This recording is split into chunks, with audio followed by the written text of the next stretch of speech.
Eu vou, com- eu pensei em, eu pensei em discutir com vocês graus de choque emocional, porque um trauma é um grau agudo, né? E às vezes, e às vezes a gente nem lembra mais justamente porque é um trauma. Então eu pensei, por que não falarmos sobre o que é que emocionalmente impacta mais vocês? Isso. Onde que a emoção deixa uma marca maior do normal?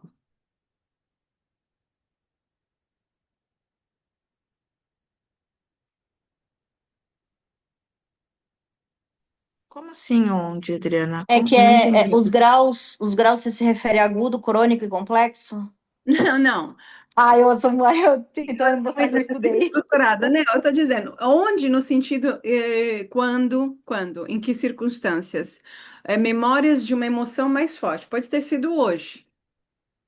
Eu estou querendo criar uma gradação, entendeu? Tem eventos, situações da vida que nos impactam emocionalmente. Às vezes é uma coisa que a gente assiste na televisão ou sabe a respeito de outra pessoa.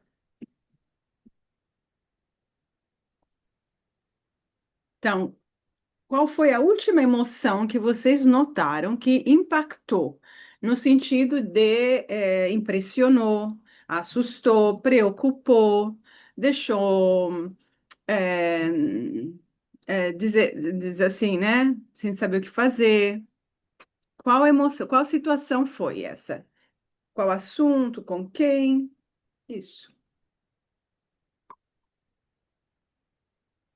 O que tipo de assunto? Talvez não tenha sido uma coisa recente, mas vocês devem saber o tipo de tema, imagem, fala que É, o que, no meu caso, é, o que me deixou mais assim, eu não sei, eu não sei se enquadra em trauma, mas assim, com medo, foi quando eu escutei uma fala de, de uma amiga minha, que ela estava entendendo que ela estava com depressão, e um sonho que eu tive com ela, que até então para mim era só um sonho.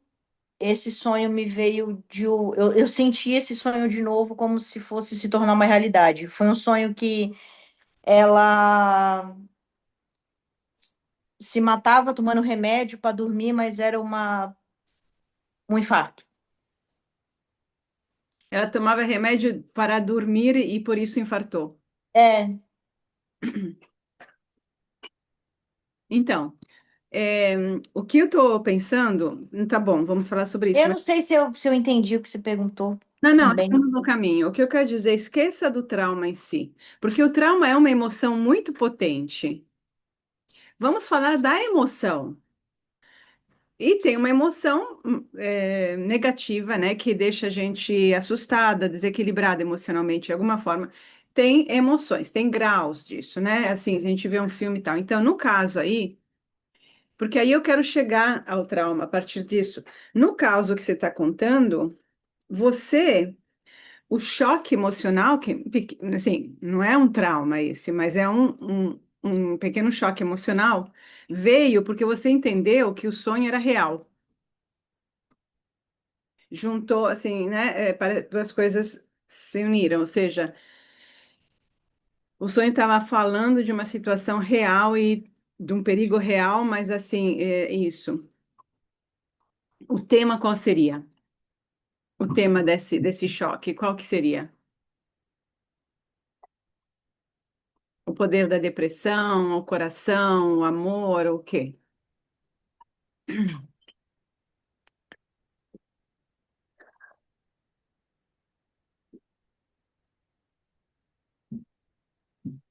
Para para mim, no meu sentimento, seria o medo e a impotência de você não conseguir fazer nada. O medo de perder alguém, por aí, Sim, né? sim. E a E a impotência. impotência que eu digo de você não conseguir ajudar quando eu falo de maneira emergencial, né? Vou falar assim, ativa, tipo, ah, quero tirar essa dor aqui de você, fechou. É isso. É impotência mesmo. Sim, é isso. Então, é o medo da perda. O tema é o medo da perda que se fez naquele momento muito possível. Sim. E junto à impotência, o que que eu faço? Porque não tem muito o que fazer. Tá bom, quem mais? Se relacionam a isso, tem outros?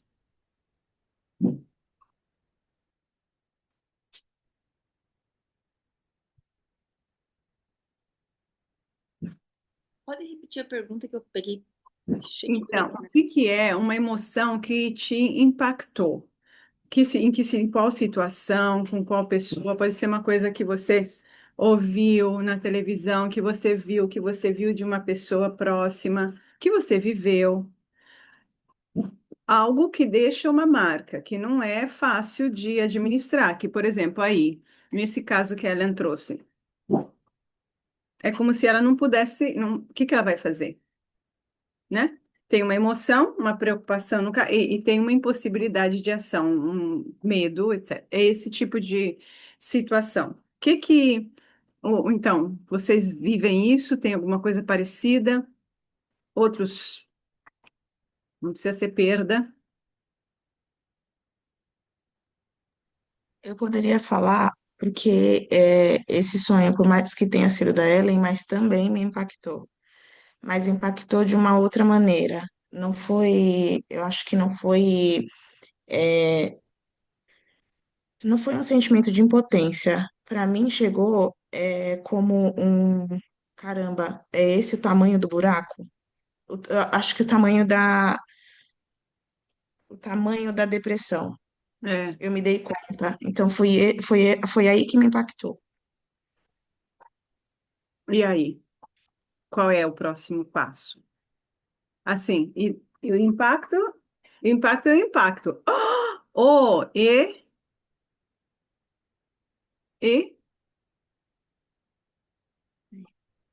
então vem a impotência, né? É.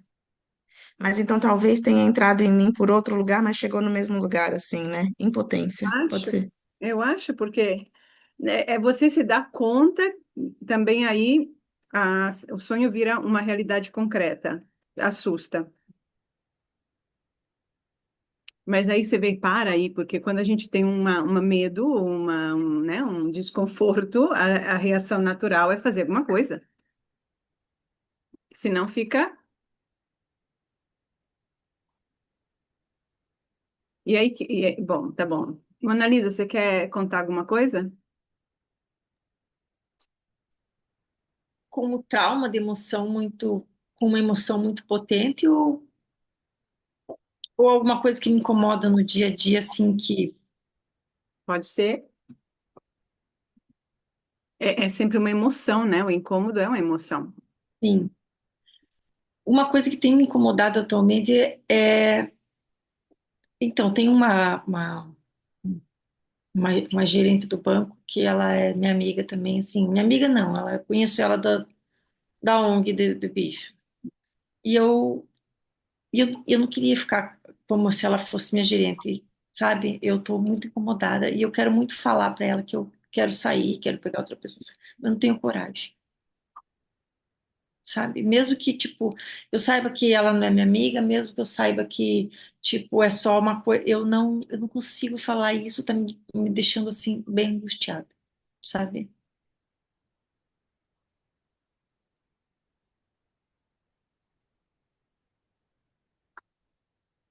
É, não conseguir agir e não poder agir. Acabam tendo um resultado parecido. Tem uma emoção que incomoda, porque também o susto, a preocupação, tudo isso. E eu estou falando incomoda, não num sentido egóico, no sentido que perturba o nosso equilíbrio. perturba. É isso que eu quero dizer. É uma perturbação. Outro dia eu estava no trabalho e meu colega me falou uma coisa assim que, tipo, me chamou muita atenção. Como no meu trabalho, eu tenho, assim, um contato por e-mail, né, que seja com muitas pessoas. E aí a gente trabalha, assim, com coisa que mexe com dinheiro, a pessoa tem que tirar dinheiro do bolso, pagar e tal, né? E aí meu colega falou assim para mim, ai, você não pode fazer isso, porque você quer ficar resolvendo o problema das pessoas. Não é assim. Porque daí você quer resolver isso, daqui a pouco a pessoa vai usar isso aqui que você fez lá na frente. Ah, não, mas a Mona Lisa disse que eu podia fazer tal coisa. Você não pode ter sentimentos. Quando ele falou aquilo, sabe, tipo, você não pode ter sentimento, porque daí você tem que ser técnico e fazer o que tem que ser feito. Se você fica com sentimento querendo ajudar, depois quem vai se ferrar é você. E quando ele falou aquela frase, você não pode ter sentimentos, aquilo foi uma coisa que mexeu, sabe? Mas e como? Aí cadê a emoção? Então, por exemplo, que nem essa mulher.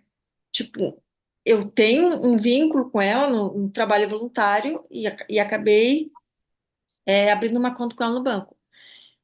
Eu não quero ter esse vínculo com ela no banco, não quero misturar as coisas, mas eu não consigo falar para ela porque eu tenho esse sentimento, que eu acho que ela vai ficar chateada, que, entendeu? Vai romper o vínculo também na ONG, essas coisas assim. Se eu pensasse assim, não, mas isso aqui é só um negócio, eu não quero, pronto, vou dizer para ela, ó, deu, acabou, isso foi Mas bom. outro caso, qual que é a situação que você O, tem se o preocupado? outro caso é com os clientes lá, que eles têm que fazer os pagamentos. Então, só que às vezes assim, eles fizeram coisas erradas, ou tipo, eles descumpriram a legislação, por exemplo. E agora a gente está chamando para que eles regularizem. Hum. E aí, tipo, quero dar um jeito, porque, tipo, se ele apresentar um atestado, se ele apresentar um documento, daí tá tudo certo. Às vezes eles não têm esse documento, não tem um documento válido, tipo, o documento está fora de prazo. Então eu quero achar um jeito para eles conseguirem resolver. Mas Sim, são diferentes, não? sim, são coisas diferentes, mas é quando ele falou para mim, você não pode ter sentimento de querer ajudar o contribuinte. O documento está errado, pronto, chega, ó, deu, cobre e deu. É Sim, assim que você tem que é uma fazer. coisa. Você não conseguir afirmar a tua individualidade com a outra mulher do banco é diferente. Não é? Você não acha que é diferente aqui? Sim, mas eu acredito que seja por causa dessa questão do sentimento, sabe? Do sentimento, mas um sentimento leva a você a querer ajudar o outro. Pode ter coisas por baixo, tem. Sim. Mas o outro sentimento é um sentimento que não é para ajudá-la. Não, mas é que eu sei que eu acredito que ela vai ficar mal, vai ficar chateada, porque, entendeu? Por causa disso. E você acha que, por exemplo, as pessoas também, os clientes, sei lá quem são, vão ficar chateados e aí você ajuda por isso? Não, eles não vão ficar chateados, porque quando eu trato com eles, Não é o mesmo sentimento, Ana Lisa, são coisas diferentes. Sentimento é uma palavra talvez ambígua aqui, uhum, né? Aqui no primeiro caso da mulher que você falou, tem um medo de se posicionar, um medo da sim, reação, talvez, dela. Isso aqui é. O outro é uma vontade de ajudar, que nem sempre tem que fazer, sei lá o quê, mas é uma vontade de ajudar o outro. Não, não, não é esse mesmo tipo de expressão interna. sim. É, o, o que importa quando a gente quer entender uma situação mais difícil é porque a gente não vê como resolvê-la. Esse é o ponto. É o bloqueio na ação que produz, numa escala maior, né, bem maior, o trauma. Às vezes, esses pequenos traumas, por exemplo, né, que não é um trauma, né? Você, Mona Lisa, não conseguir falar, resolver a situação com essa mulher do banco, se desvincular, pode estar atrelado a um trauma mesmo, mas esse não é um trauma, é um incômodo. E vocês também, não é um trauma, né? Porém, eu quero apontar isso, quando não se sabe o que fazer, e aí os caminhos fecham, você não tem opções. Quais são as opções? Porque, por exemplo, vocês duas, né? Vocês poderiam, aí, vai conversar com a moça, com a amiga, vai fazer isso, vai tentando estratégias, faz isso, isso, isso, isso, aí faz isso, isso, isso, e aí a coisa piora, aí vai escalando, né? Aí sim que pode virar um negócio muito impactante, né? Por enquanto fica, mas a coisa importante para a gente perceber é que a emoção, como fala a palavra, emoção significa significa um movimento que nos leva para fora. É a palavra, a etimologia da palavra emoção. É um movimento que nos leva para fora. Aquele e é de externo e movere, mover-se. Quando a emoção que nos levaria para fora, não é emoção, por exemplo, de eu me estar com saudade, entende? Que está chorosa porque eu vi. Não, eu tenho que agir. E eu não consigo, por qualquer situação, qualquer razão, aí que começa o problema.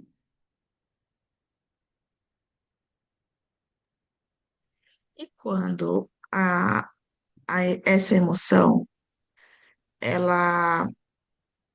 Não, ela sempre vem de fora, mas assim, quando um conjunto de emoções, eu não sei se eu vou saber explicar. Quando esse conjunto de Abaixa emoções, um pouquinho a câmera, porque você está com, é que assim. eu tô de top. Ah, É, mas só um pouquinho. quando um conjunto de emoções, ele invade a gente, como você estava falando, é como se se move para fora. Eu tenho a sensação, às vezes, de que muita emoção vem e me tira desse eixo. E aí entro nesse lugar. O que fazer? Como fazer? E paralisa, e me paralisa. Não, peraí, isso aqui é outra coisa. Entendeu? A emoção não vem de fora. A emoção Vindo de outra pessoa. é de outra pessoa. É isso aí, é um contágio. É um contágio. Tipo assim, adrenalina é um hormônio contagiante. É química. E a adrenalina é um hormônio que está ligado, por exemplo, à ação e também a medo, a prontidão. Então, se você está num ônibus e uma pessoa começa a gritar em pânico, etc., ela vai te atingir. A adrenalina é um hormônio e é contagiosa. A mesma coisa a ocitocina, que é o hormônio do amor, também é contagioso. Tem isso, tá? Antes de a gente entrar no misticismo, tem isso. Eu estava pensando em você. Fala. Não estou falando que você está sendo mística, não, não. Não, não, antes disso, eu pensei numa situação. Eu entendi isso daí, todo sentido, mas eu tô falando assim, por exemplo, a emoção de alguém, por exemplo, a emoção da minha mãe entre mim e me tira do eixo. Ah, sim, sim.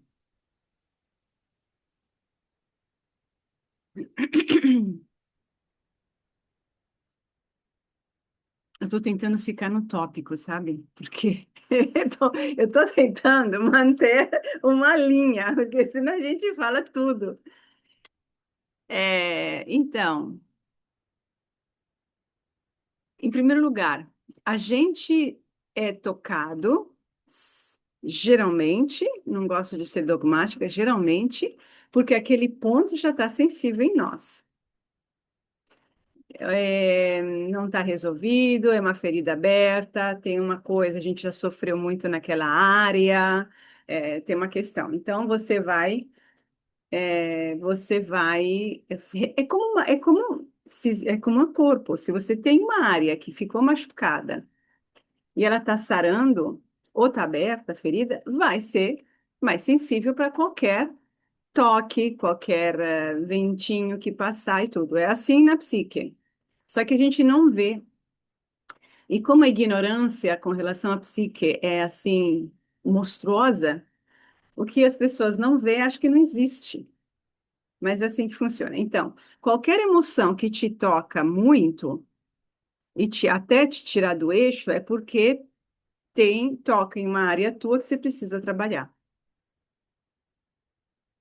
Você dá muito espaço para aquela emoção, tem um canal aberto, e depois é a mãe, então é uma tragédia, assim, é uma tragédia já sem sentido mais, porque tudo que vem da mãe entra em nós como tipo, com uma autoestrada, né, de 5 pistas, cheia de trânsito, vum, entra assim, porque é a mãe, e a gente faz um trabalho desgraçado na análise para ir estreitando colocar, colocar, né, divisórias e estreitando até ficar, assim, uma fendinha e com guarda para conferir se não tem mercadoria roubada, entendeu? Não tem contrabando acontecendo. Então, não me venha com esse exemplo da mãe, Caroline, pelo amor de Deus, que senão eu vou cair em Santos, na casa da sua mãe, ter uma conversa. Eu queria ir para um outro lugar que te pertence, que é o hospital. Imagina uma pessoa que está com situações emergentes acontecendo assim, os profissionais como você, para não ser, aí você não pode ser tomada, né? Porque você tem que agir, mas você sabe como agir. Assim, é o teu trabalho, é agir. O que que tá falando, ela? Não, o teu trabalho é agir. Mesmo assim, como você vê os seus colegas, o nível de a emoção que as situações estimulam transcende a tua capacidade de ação. Você não tem, e não só, às vezes você nem tem como resolver, porque não tem. Às vezes, e tem profissionais que não sabem nem resolver, ou que resolvem mal e não sabem resolver. Então, imagina o que que é viver, eu não sei como que você faz, é porque eu não seria capaz, de viver num lugar em que você é constantemente cutucada na dor, né, em ver a dor das crianças, né, das mães, das pessoas. Então, não tem como o profissional, aí a gente vai com uma coisa, né, a famosa mamãezação do parto trabalhou muito isso, mas não tem como você não ter um distanciamento, senão você explode. Então, então o conhecimento serve para dar uma barreira e eu tenho ação. O problema é quando não tem ação. Então, quando alguma coisa no hospital, todo mundo está blindado de alguma forma, com racionalizações, porque senão e aí, fora de casa, muitas pessoas também vivem assim, com racionalizações. Quando você não tem as racionalizações, que é um bem, e aí você é invadida, é porque a porta está muito aberta, né? A porta está muito aberta. Por que que está aberta? As coisas têm que bater na porta. É que, como é mãe, a porta está aberta. Por que que está aberta? Ou seja, por que que tudo aquilo que a mãe sente chega na gente? Porque ela é mãe, porque a gente estava na barriga dela, porque a gente mamou no peito dela, porque a gente vivia numa simbiose com ela. E essa simbiose é muito difícil de superar, de cortar. Então a gente faz nossa a dor o fazer nossa a dor do outro com a mãe vira espetacular. Ainda por cima, porque as mães lucram com isso. Por quê? Porque olha o que que é uma mãe numa casa. Eu não sei como que é na tua casa, Ellen, mas assim, uma mãe, quando eu tô falando quando se mora todo mundo junto, né? Não vocês agora ser, né, adultas e tal. Uma mãe é quem estabelece o tempo na casa. Quem faz o tempo da casa é a mãe. Se a coisa está indo bem ou mal, se está um solzinho ou se tem uma tempestade. Quem faz é a mãe. Como é que as pessoas se sentem dentro da casa? O termômetro vem da mãe. É sempre a mulher. E quando a mulher é a mãe. Que tipo de emoções permeiam a casa? Que tipo de ar tem na casa? É sempre da mãe, não é do pai, não? E por que que lucra? Porque é um lugar de poder, de importância, de domínio. E como a Montefoschi explicou muito bem no Médio um, né? A mulher, quando ela não tem qualquer visibilidade social, não tem qualquer meio de realizar-se como indivíduo, como sujeito, e mesmo quando ela se realiza no mundo, ela o faz através dos meios masculinos, acrescento eu. É importante, ela não é nunca ela não está levando um projeto, ela veste o uniforme que já está pronto. Então, ela não tem voz, ela não se realiza como indivíduo. O único lugar em que ela se destaca, em que ela é a dona do pedaço, é a casa, os filhos. Então, o lucro não é um lucro simplesmente egóico, que também muitas vezes existe. É o lugar onde ela sente o sentido da vida. Então, por que que ela iria... E ela nem está plenamente consciente disso, mas também não quer estar. É um lugar de, entendeu? De ser alguém. Com um filho, a gente é alguém. Olha, vocês não são mães, mas quando você tem uma criança pequena que depende completamente de você, você é alguém. É o único momento em que você sente um poder e uma importância. E depois, assim, se você tem uma relação boa, então é uma beleza maravilhosa. Mas qual é o problema? Que a criança vai crescendo e você deveria recuar, né? Porque ela vai ganhando espaço, autonomia, e você deveria recuar. Mas isso só é possível se você tem uma realização em paralelo. Se você tem um lugar onde você se sente bem também, de verdade, em paralelo, não só na maternidade, né? Em que você sente uma expansão do teu ser. Isso, claro, depois tem o casamento, né? Se depois você tem um marido que não, se a relação entre homem e mulher não é boa, não é realizadora, quero dizer, não quer dizer que eles não briguem, que estão paz, não interessa. Não é realizadora, a mulher, o homem se realiza porque ele ganha dinheiro. A mentalidade do homem há séculos é essa, né? Ele tem que ganhar dinheiro. Então ele se sente alguém porque ele ganha dinheiro e ele é alguém com os outros homens, não com a mulher dele. Quer dizer, com a mulher dele, ele é o chefão, mas o valor dele vem do mundo. A mulher, o valor da mulher vem das relações. Silvia Montefoschi, é o que a gente estudou o tempo todo. Então, é na relação, e a relação mais em que o domínio, o poder é mais definitivo é com uma criança. Aí a criança cresce e o que fica daquela mãe? Faz comida no domingo. Mas isso não, né? E aí o que sobra? Entendeu? Mas é um drama social, é um drama. Então, por que que o filho, e a Montefoschi fala, por que que o filho fica? E fica nesse teatro? Porque ele tem dó. Ele percebe que a mãe sem aquilo, não. Tá, tá, tá, tá, tá, tá, tá, tá, tá, tá, tá, tá. Dói, né, Ellen? Não precisa tirar conclusão. Bem, você já não tem mãe, mas é isso. A gente sente. E aí tem uma solidariedade implícita, enfim, todo um negócio complicado. E você não tem como resolver isso como filha. Não tem, porque não é a tua vida. O que você vai fazer? Como que você pode ajudar uma mãe que nem sequer assume que ela tem qualquer problema, né? Não se, ela nem assume que tem um vazio, o ninho esvaziou-se, estou em crise existencial. Não assume, não? Pelo menos, aí não sei, depende demais, né? Não sei. Ah, não. Geralmente a mãe que tem algum domínio não vai assumir nenhuma fraqueza. Ela só vai reafirmar e é o, né?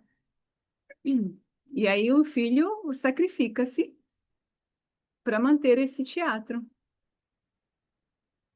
Sacrifícios, o que que é? Assim, porque você tem que abdicar do teu poder pessoal para dar para ela. Para não falar de quando tem o pai também no meio, que geralmente assim, às vezes você abdica do teu poder pessoal, ou seja, das tuas escolhas, das tuas preferências, de como você quer passar o tempo, do que você até quer comer, de como você é. Você abdica do teu pensamento, porque às vezes tem coisas que não se pode falar na casa, ou tem ideias políticas diferentes, ou, enfim, o que fazer, sei lá, como passar o dia na praia, ou quanto tempo ficar, ou não sei. Entendeu? Porque aí a família tem que andar junto, assim. Isso é traumatizante, porque é um achatamento da individualidade da criança. É difícil a gente. Se vocês pensem assim do ponto de vista de pais, eles estão aí, são adultos, já têm uma vida, têm trabalho, já têm uma vida, já estão entendendo mais ou menos a vida, do jeito deles. Aí entra essa coisinha que é um bebê. Não sabe de nada, depende completamente, tá? Para você cuidar de um bebê, você tem que se dedicar muito. Você vai ter que dizer, decidir, fazer. Você que manda, não tem outro jeito. Com o tempo, a criança ganha autonomia, mas você continua se achando aquele que sabe. E, de fato, geralmente você sabe, assim, muitos pais sabem, não todos, né? Mas você sabe. Eu me lembro, assim, que a criança vai crescendo a uma certa hora num ritmo tão rápido que quando você já aprendeu a lidar com o mundo interior, com a criança de 2 anos, a de 3 já é diferente. Aí você tem que correr atrás, o que está acontecendo. Imagina quando você chega com 15. E com 15 a criança está precisando encontrar seu espaço, seu pensamento, suas decisões. É como a menina lá que eu atendo, assim, ela tem medo, porque ela é o jeito bonitinha. E ela é muito boa mesmo, de coração. A mãe entra no quarto, pequenas coisas, mas dizem muito. A mãe insiste em entrar no quarto sem bater na porta, abre a porta. A minha tem 19 anos. Abre a porta e depois deixa a porta fechar, aberta e vai embora. É uma invasão. Por trás desse comportamento que parece assim, ela está distraída, está falando. Não. E a menina não consegue falar. Aí, outra coisa, a mãe tem ideias políticas diferentes da menina. Não sei quais são exatamente, mas a menina quer falar, mas a mãe fala por cima, e a mãe é do tipo bonachona, tá? Não é uma mãe autoritária, não, mas é aquela conversa, nananana. E a menina não consegue se expressar. Pode ser que a menina, para um adulto, sabe, é uma menina, mas ela precisaria. Como que é um adulto dar esse espaço, né? Sem ser condescendente, sem isso e aquilo, mas esse é o processo de crescimento. Agora, esses são os pais que estão tentando entender, etc, etc, são pais engajados, a menina faz análise, etc. Mas quantos pais não fazem coisa nenhuma? E simplesmente afundam a faca no filho, que é o único espaço em que ele se sente importante, porque eles são um nada fora de casa. Os pais homens, então, nem se fala, né? Porque quantos pais homens não são nada fora de casa, né? Já que o homem precisa ser alguém fora de casa. Então, vai para casa. E a mulher, então, não sei se a gente pode chamar de trauma isso, mas isso gera um condicionamento a evitar. Então, por exemplo, essa menina é um trabalho desgraçado para conseguir fazer com que ela fale a verdade, toda a verdade, não um pedaço. Recentemente ela conseguiu falar um pedaço, porque quando você não fala a verdade, você tem que falar uma mentira. E a mentira gera mais mentiras, porque o pai dela é o pai dela é um militar, o que não ajuda, ele sabe. Ele fala, sinto muito, eu não vejo a hora de tirar essa farda, mas são 30 anos que eu vivo assim. Então ele foi muito, na minha opinião, de uma certa forma autoritário, não querendo ser, mas aquela coisa, pum, pum, pum, horário, nananana.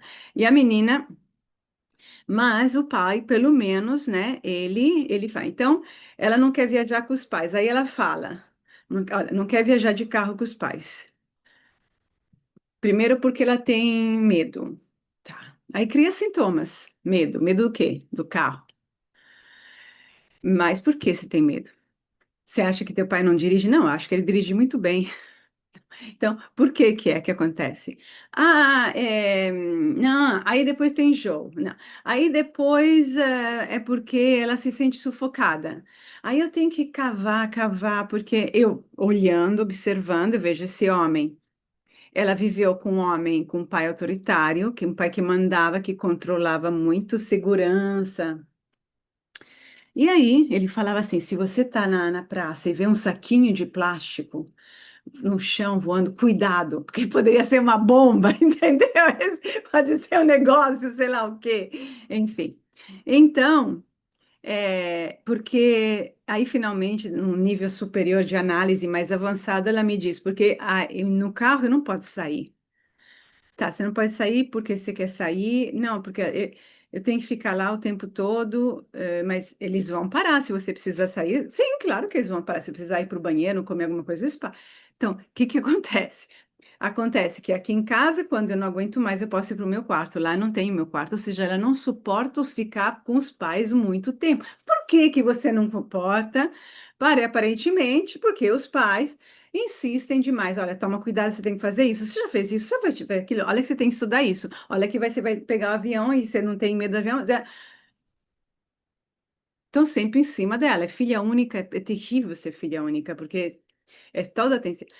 Aí o que que ela falou? Ela falou, aí primeiro ela tentou dizer, não, porque eu acho que todos os adolescentes. Eu falei, não. Um adolescente pode ir no carro, ficar no seu videogame, no seu celular, na música.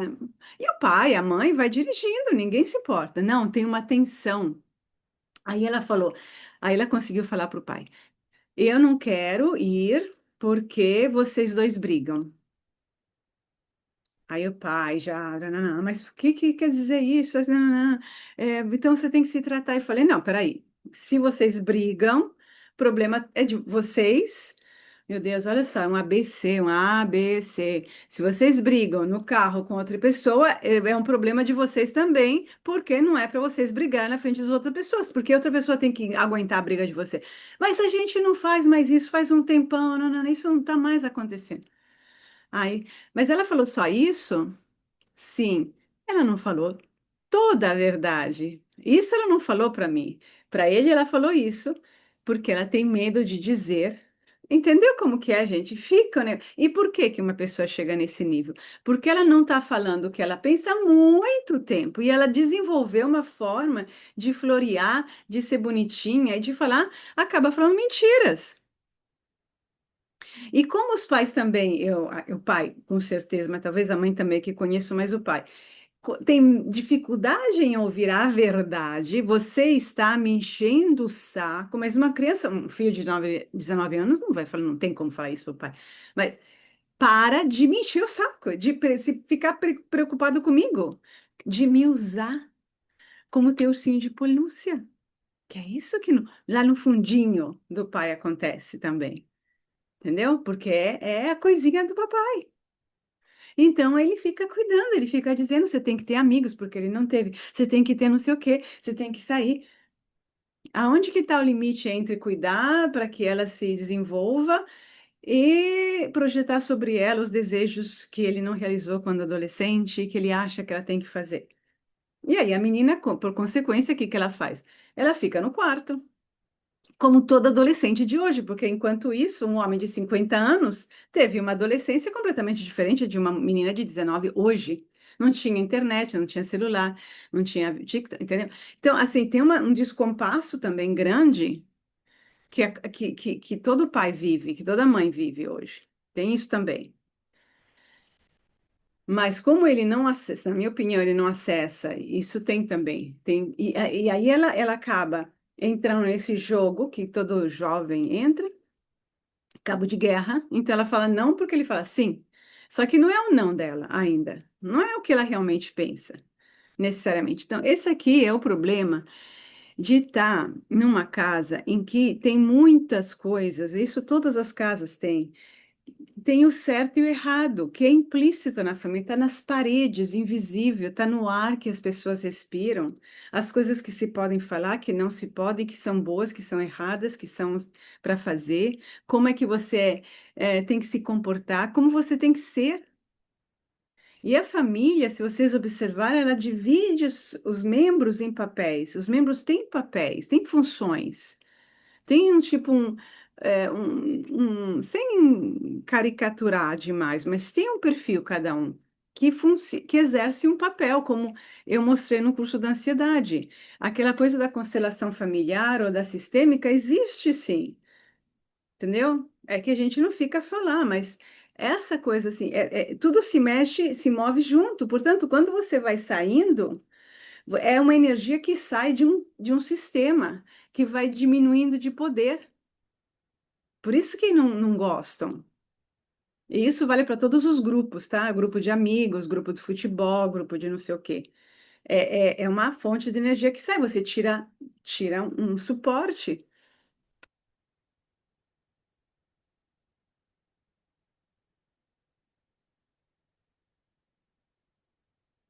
Então, o grande desafio aqui para nós, e que a gente faz muito na análise, que é o caminho,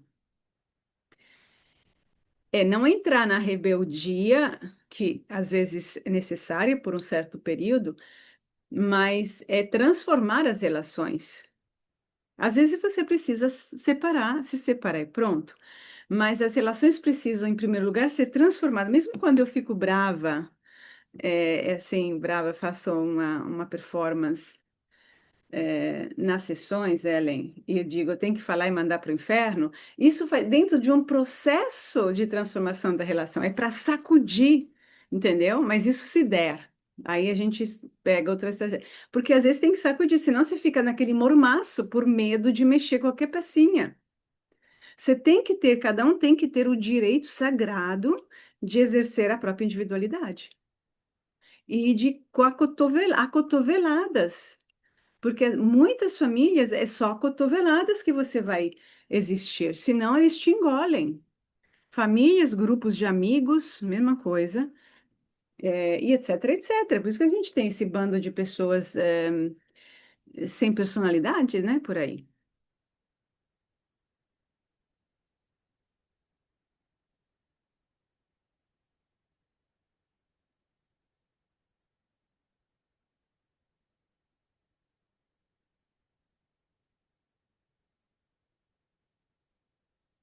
E aí? Saímos do trauma.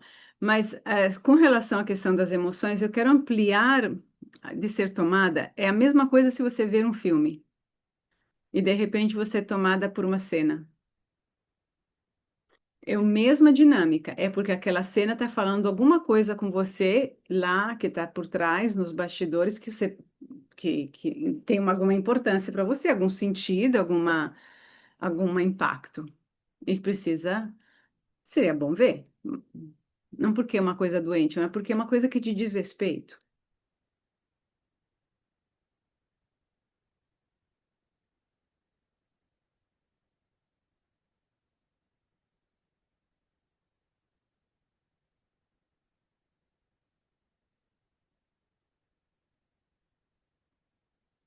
Você havia pedido para a gente ver na internet alguma coisa sobre trauma.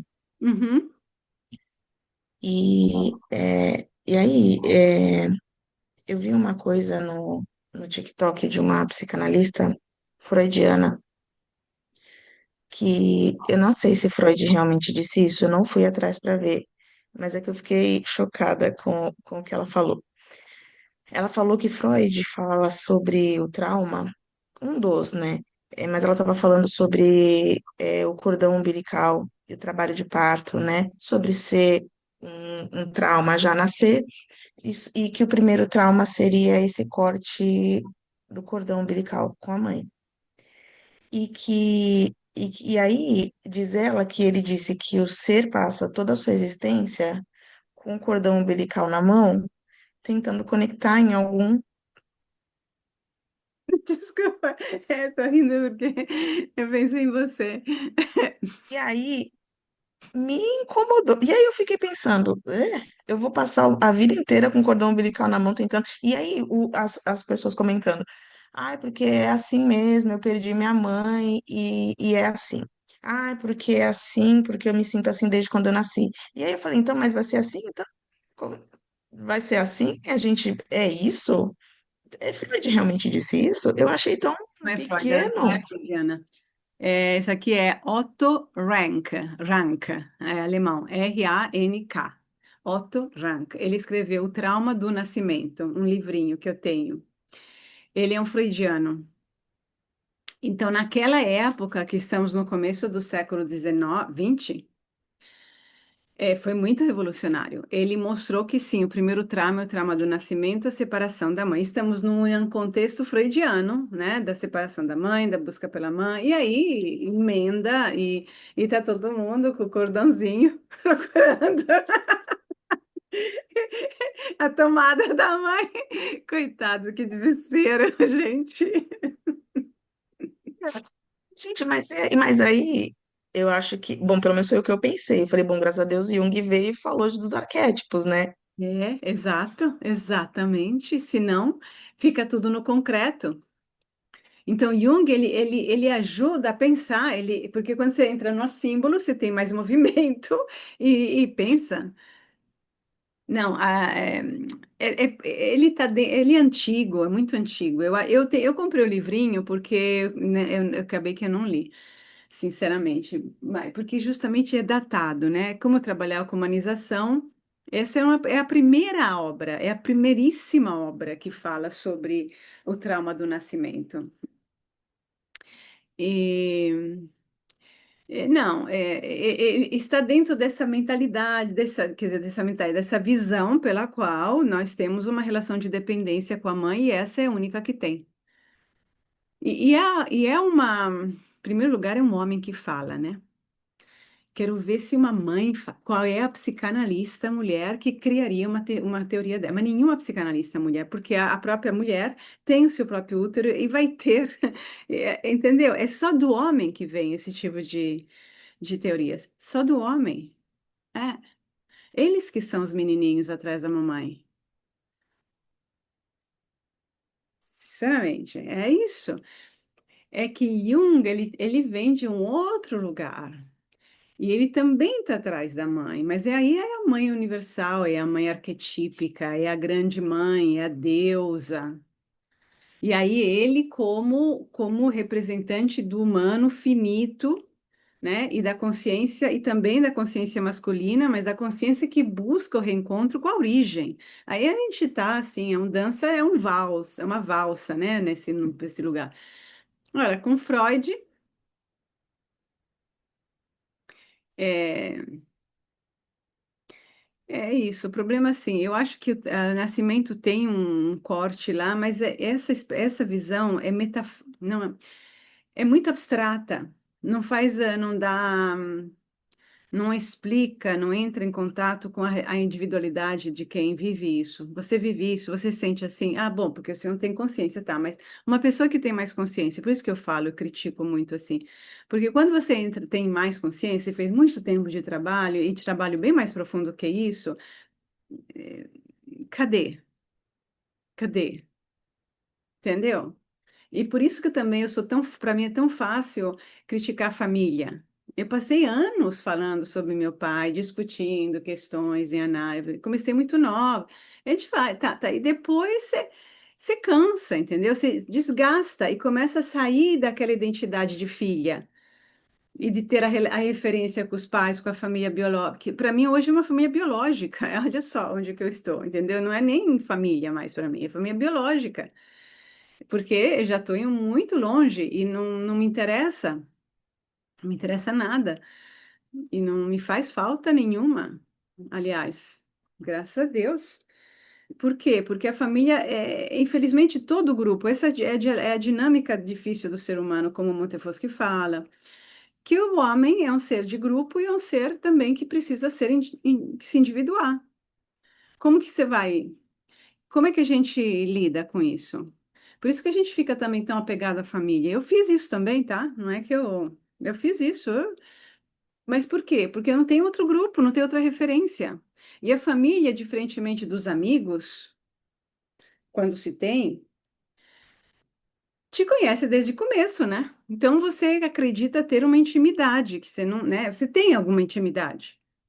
Só que é uma intimidade que te estereotipa o tempo todo. É esse que é o problema. Você só é isso na família.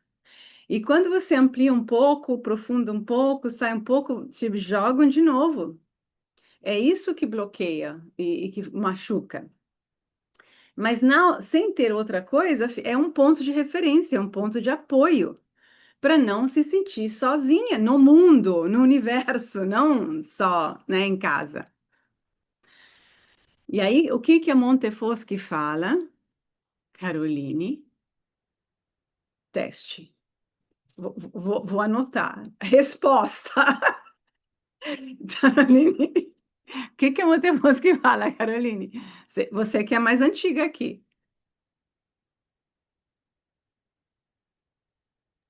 Não Ela peguei, não peguei, desculpa. não estava nessa aula. É, faltei não. Não. A Montefoschi fala isso mais de uma vez, que nós precisamos transferir a única forma de fazer essa transição é quando a gente não se refere mais ao é um pouco complexo, de fato. Não, é assim, nós nos referimos ao que temos aqui, os grupos, a família, tudo está nesse social, nessa vida que a gente tem. Se a gente olhar a nossa realidade, em primeiro lugar, a nossa diferença do grupo, porque estamos aqui porque somos diferentes do grupo de origem, né? Senão, não estaríamos aqui. Se a gente encontra a nossa irmandade, não entre as pessoas que estão aqui, porque nascemos juntos, porque crescemos no mesmo bairro, porque fomos na mesma escola, porque, sei lá, até a gente gosta das mesmas coisas. Mas a gente encontra a nossa identidade no processo evolutivo da humanidade, eu sei que é um grande salto. Aí você se dá o direito, não por rebeldia, mas o direito de existir como ser diferente, porque a tua diferença, o que você é é a manifestação de um salto evolutivo na humanidade. Você é um mutante dessa família. Você é um mutante. E você acha que você tem alguém perto mutante? Não. Você vai, os teus amigos, a tua família vão ser outros mutantes que você encontrar quando você finalmente se reconhecer como mutante. É como assim, se você descobrisse que, na verdade, você não é terrestre. Você é um extraterrestre que vem do planeta Júpiter. E é por isso, finalmente, você começa, tem sonhos aqui, sonho lá, sintoma. Aí você começa a perceber que tem alguma coisa em você errado. Primeira pensamento é, errado. Bom, aí você me encontra, eu falo, não tem nada de errado, né? É que você tem uma diferença a mais. Só que como você não se percebeu até hoje, e você se olhou e se espelhou nessas pessoas, a tua diferença a mais virou uma diferença a menos. Você não faz as coisas como eles, você não gosta das coisas como eles fazem, você não se diverte, sei lá, com isso. Você não. Porque tem um outro sim. Eu não faço um monte de coisas, porque eu não faço, porque eu faço outras coisas. Não é que eu não estou não fazendo nada, né? Eu não sigo esses valores porque eu sigo esses. Mas se você vive num mundo em que, numa família, num grupo que só tem esses valores, então você é menos, né? Você não tem graça. Agora, se você muda de ambiente, mas não basta só mudar de ambiente, você tem que se reconhecer primeiro como a tendo uma diferença a mais, ou diferença só. Deixa que eles fiquem lá na deles. E aí, quando você se reconhece e assume isso, independentemente da solidão inicial, porque dentro de você, você de fato encontra um espaço muito agradável quando a gente entra, muito agradável, estou falando por experiência, muito mais agradável do que passar os domingos em família, tô falando por experiência. Aí Aí você tem a chance de encontrar outros como você. Entende como é que é? Você não tem como. Aí você encontra outros habitantes de Júpiter que estão passando por aqui. Mas tem uma transição, porque você é uma jupiteriana, mas você está toda cheia de Carmencice, por assim dizer. E você nem sabe o que que é um, o que que é outro, né? A gente não.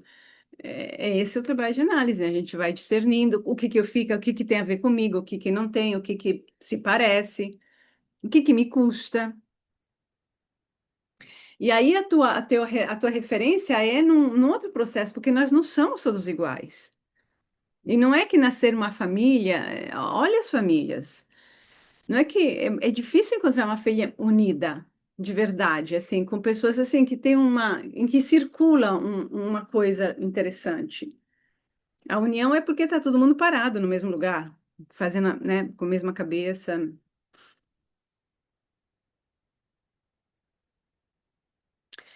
Mas é assim, sempre funcionou assim, não é? Não é que isso agora está sendo oh Deus, o que está acontecendo? Nós é que isso tudo que eu estou falando é que é muito novo com relação ao que era normal.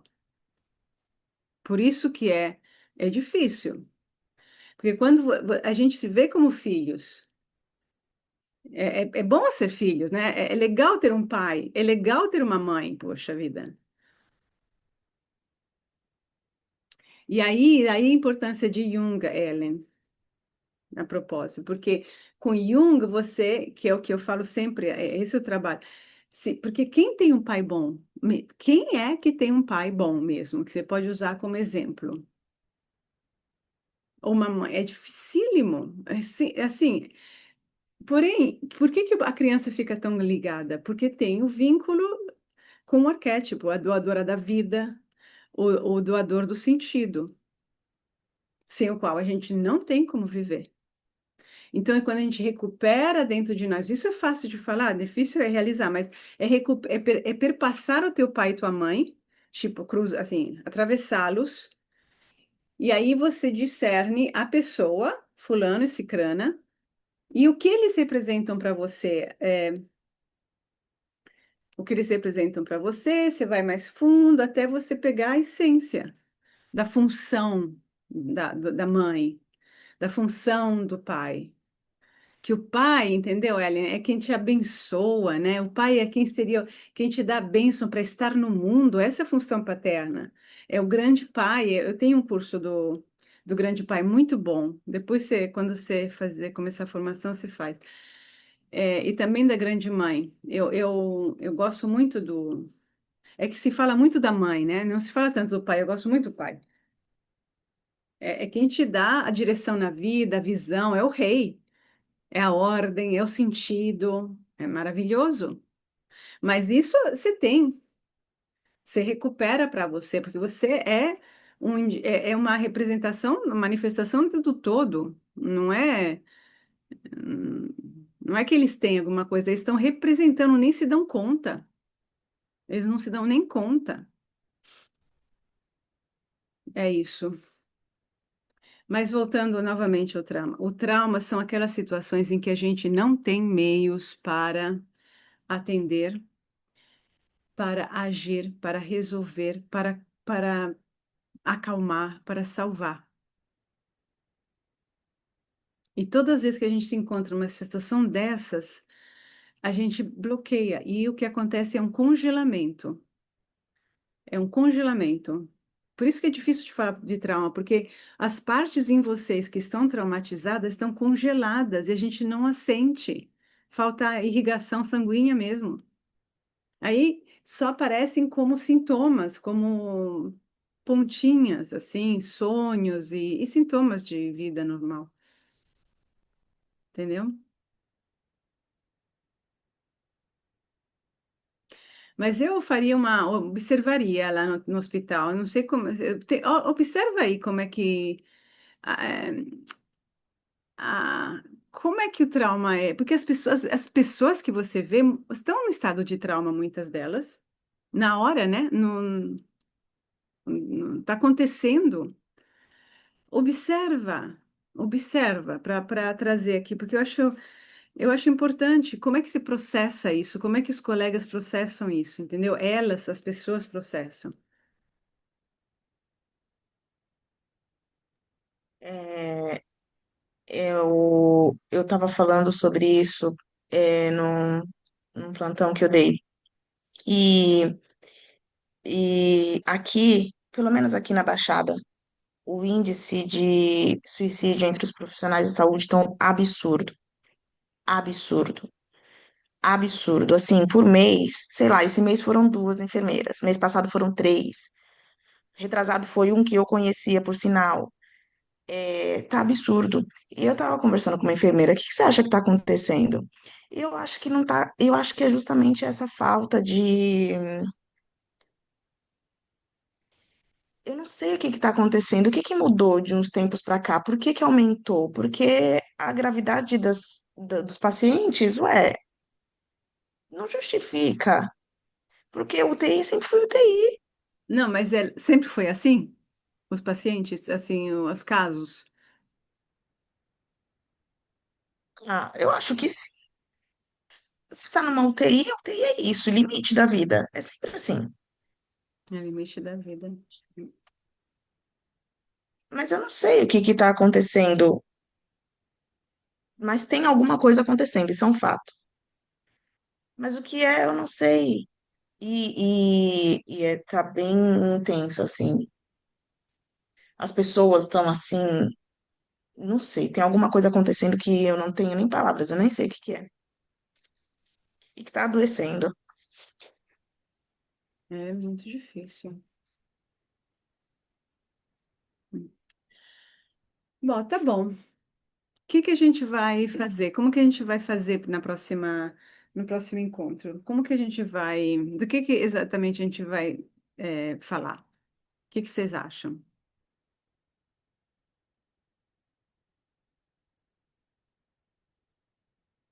O que que vocês gostariam de por que ângulo abordar isso?